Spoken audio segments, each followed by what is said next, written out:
The story starts on November the 13th, 2005, in Nagercoil, Tamil Nadu. Stanley Das is sitting at home watching TV with his wife and two kids. Suddenly, he gets an urgent call from a senior officer and rushes out. But in the very next scene, we see Stanley sitting in his car with another woman. From their conversation, it is clear they are having an affair. Stanley plans to divorce his wife soon and start a new life with this woman. They go to a hotel to spend some time together. While talking, Stanley starts saying weird things. He says he loves to hunt and finds extreme pleasure in ending people's lives.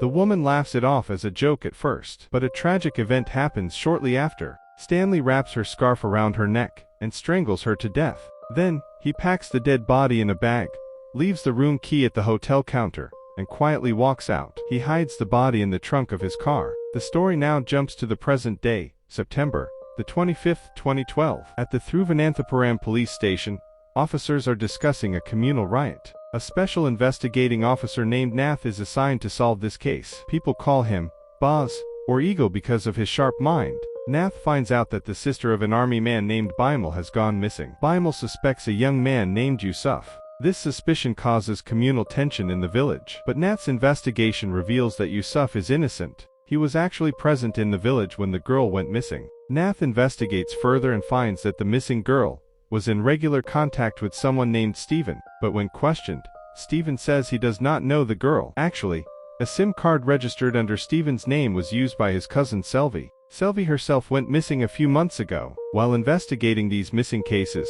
Nath finds a strange connection. He sees that girls are going missing one after another, and every case is linked to the next. This cycle is spread across different border areas of Kerala and Tamil Nadu. Nath realizes this is not the work of a big gang. Instead, a single person is committing these crimes with a very cold mind. Meanwhile, Stanley's younger brother Bobby gets into trouble. He brought some chemicals to make jewelry. The gas from those chemicals accidentally killed a neighbor's expensive dog. When the neighbors threaten to file a police case, Stanley promises to help Bobby. At the same time, he finds out where to get that toxic chemical. Stanley uses a fake license to buy the poison from a shop. To test it, he mixes it into a beggar's food. A little later, the beggar is found dead. Then, Stanley goes to a matchmaker with a fake story. He says he is looking for a bride for his divorced brother. He collects photos and biodatas of beautiful, widowed, and divorced women from the matchmaker. Stanley has a secret hideout in a lonely house in the forest. There, he draws sketches of every victim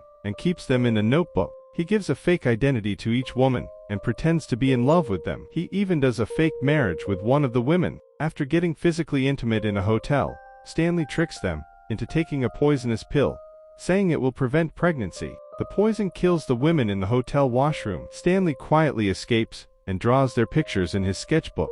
During the investigation, Nath learns that the killer always uses the previous victim's mobile phone to call the next target. Nath finds out about a girl named Abija who went missing 2 weeks ago. Stanley has already drawn her sketch. The biggest twist in the story comes when Nath asks for help from the local police. A sub-inspector returns from a special branch deputation to join his regular duty and wants to join the investigation. We see that this new police officer is none other than Stanley Das himself. The killer is now part of the investigation in the disguise of a police officer. During the investigation, Nath and his team realize the killer has become very careful. Stanley has all the updates about the case. He breaks Abija's phone so the police cannot track him. Meanwhile, 11 more murder cases come to light. Post-mortem reports show poison in every dead body. Before the murders, the women had consensual physical relationships. There were no signs of struggle on the bodies. Nath is shocked when he examines some small clues found by the forensic team. They find a safety pin and a thread from a khaki uniform. The biggest clue is a page from a notebook that is usually issued to police officers. This makes Nath suspect that the killer might be someone from the police department.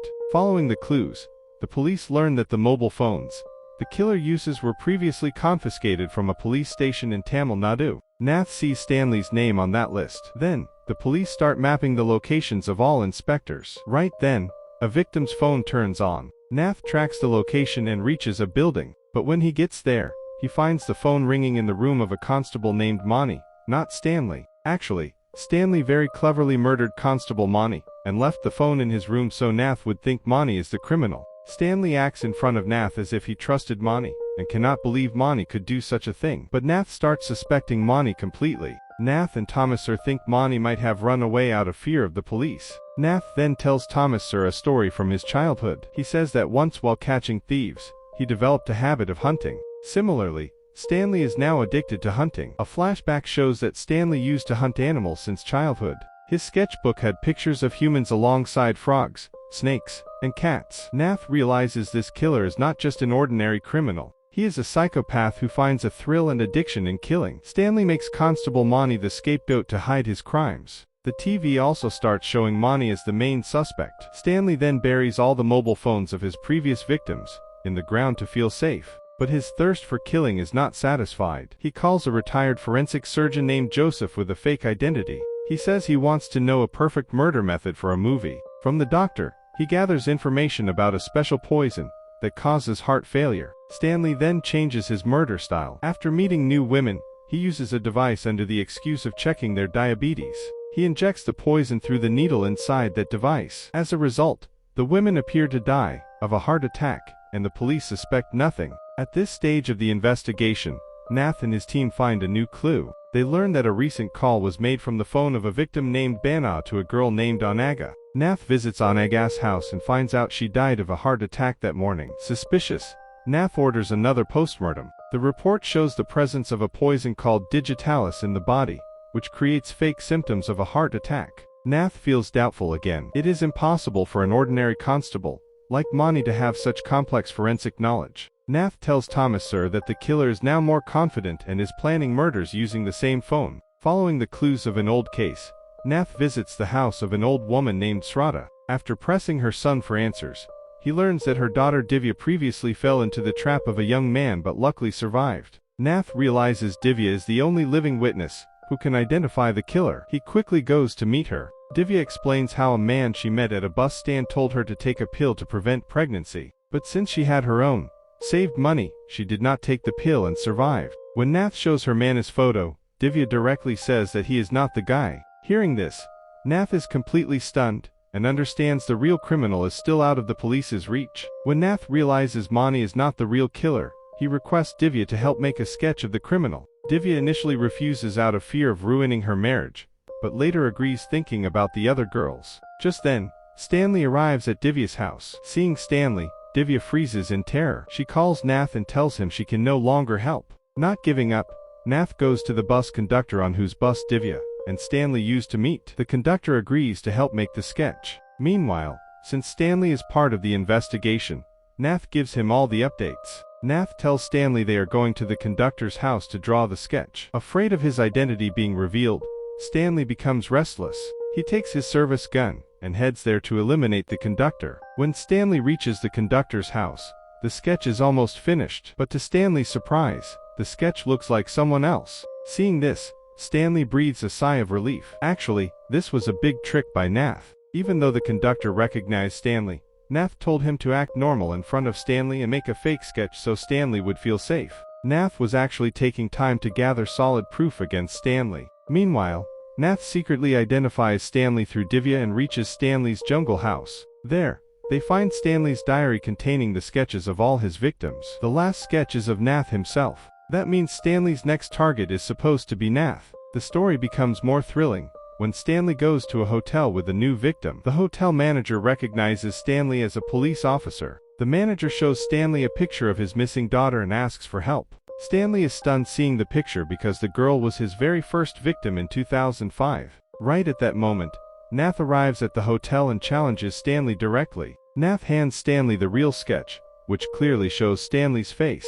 When Nath hands over the real sketch, Stanley realizes his mask has completely fallen off. The situation changes in an instant. Stanley loses his mind and attacks Nath. A fierce fight starts between them. Since Stanley is physically very strong, he almost overpowers Nath at one point and is about to kill him. In that critical moment, the hotel manager suddenly attacks Stanley with an iron pipe. The manager's strike leaves Stanley badly injured and bleeding. Taking this opportunity, Nath delivers the final blow and confirms his death. The hotel manager had actually suspected Stanley earlier. He saw a poster and informed the police, which helped Nath reach there on time. After the fight is over, Nath and the hotel manager pack Stanley's dead body in a bag. Then, in a very dramatic way, they put the body in the trunk of Stanley's favorite Honda car. It is a kind of poetic justice, as Stanley himself used to pack his victims in bags and keep them in his car trunk exactly like this. Then, Nath drives the car towards an unknown destination. In the final scene of the movie, the trunk of the moving car is seen slowly opening.